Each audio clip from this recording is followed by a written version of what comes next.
Right to tonight's big story, digital domains downfall. We'll start with John Shaman, who is at their $40 million facility in Port St. Lucie. John? Well, that's right, Jay. And an executive from the digital domain company in California flew here today to deliver the bad news in person. The nearly 300 employees here in Port St. Lucie would be out of a job effective immediately. About 20 are still going to stay on staff as they wind down their operations. But this is a huge blow to this area. St. Lucie County with double-digit employment and traditionally has one of the highest unemployment rates in the region. The county, not far from where I'm standing, is built sort of a biotech hub, if you will, and has had some successes in recent years with Torrey Pines and VGTI and Martin Health Systems building a new hospital not far from us. And this was part of this sort of burgeoning high-tech corridor. But today, those dreams seem long gone. Digital domain coming, making a splash 3 years ago, and now looks like they are leaving town for good. Again, we have live team coverage. I want to turn things over to my colleague, Jeff Skrzypek. He's over at Port St. Lucie City Hall, where city officials were discussing what to do next late this afternoon. Jeff?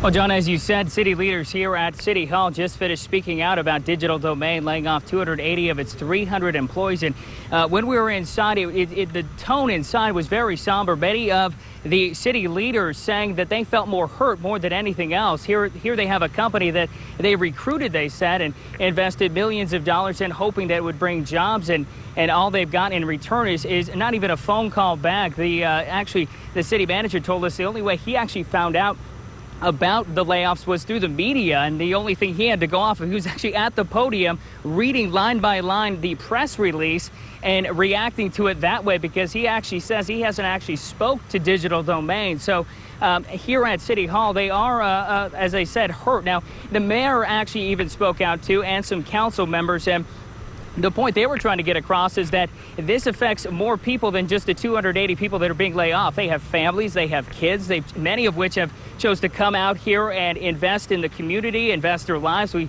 spoke with one woman today who actually moved from California out here 2 years ago, and now she told us, she showed us her box, everything was packed up, and she said she doesn't know what she's going to do now. She's going to actually have to move back or find employment elsewhere. So it really is a tough situation for many people out here today.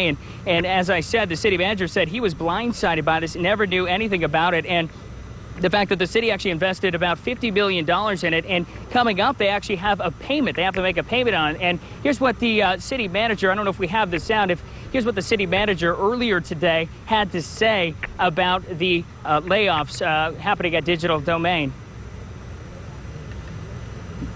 Actually, we don't have that sound. So, but coming back out here, again, a very hurtful, a very somber attitude out here right now. One of the city council members, we asked if they had seen any red flags. They said that even on a recent visit, the CEO at the time never said anything about it, never actually heard, never said that they were in financial trouble. So today, really an alarming an event, really an alarming announcement that it's affecting 280 people.